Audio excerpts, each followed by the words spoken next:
ഏറ്റവും വലിയ മുറിവ് എന്താണെന്ന് ചോദിച്ചു കഴിഞ്ഞാൽ ഒരുപക്ഷെ വിശുദ്ധർ പറയുന്നത് ഈശോയുടെ തിരുത്തോളിലെ മുറിവാണ് ഏറ്റവും വലിയ മുറിവെന്നാണ് പറയുന്നത്. കാരണം ഈ കുരിശ് ചുമന്നിട്ട് ഒരഞ്ഞൊരഞ്ഞൊരഞ്ഞൊരഞ്ഞ് ഇവിടെ മുട്ടിന് നിരങ്ങിയാൽ പോലും ഒരു 1.5 മണിക്കൂർ നിരങ്ങിക്കഴിയുമ്പോൾ മുട്ടിലെ തൊലി പോവും. അപ്പോൾ ഈശോയുടെ തോളിൽ കുരിശിങ്ങനെ വെച്ച് നടന്ന് നടന്ന് നടന്ന് അതിങ്ങനെ ഒരഞ്ഞൊരഞ്ഞൊരഞ്ഞൊരഞ്ഞ് ഏറ്റവും ആഴമുള്ള മുറിവായി മാറിയത് ഈശോയുടെ തിരുത്തോളിലെ മുറിവാണെന്ന് പറയാൻ, ഭാരം ചുമന്ന് ചുമന്ന്.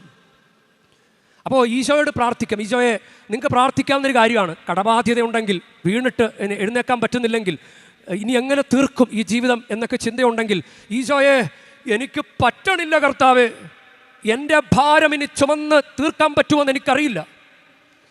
ഈശോയെ, നിൻ്റെ കുരിശിനോട് ചേർത്ത് വെച്ച് എൻ്റെ ഭാരം ചുമന്ന് എന്നെ ഒന്ന് സഹായിക്കണമേ. അങ്ങനെ പ്രാർത്ഥിക്കാൻ സാധിക്കും. കാരണം ഈശോ മുട്ടും കുത്തി വീണു.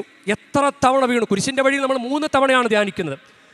അതിൽ കൂടുതൽ തവണ ഈശോ വീണിട്ടുണ്ട്. എന്നിട്ടും ഈശോ ആ വീഴ്ചകൾ ഉണ്ടായിട്ടും കാൽവരി യാത്ര പൂർത്തീകരിച്ചു. നമുക്കിപ്പോഴും സംശയമാണ്, ഞാനിത് ജീവിച്ച് തീർക്കാൻ പറ്റുമോ എന്നൊരു സംശയം പലപ്പോഴും നമുക്ക് തോന്നാം. പക്ഷേ ഈശോ ആ കാൽവരി യാത്ര നടന്ന് പൂർത്തിയാക്കി.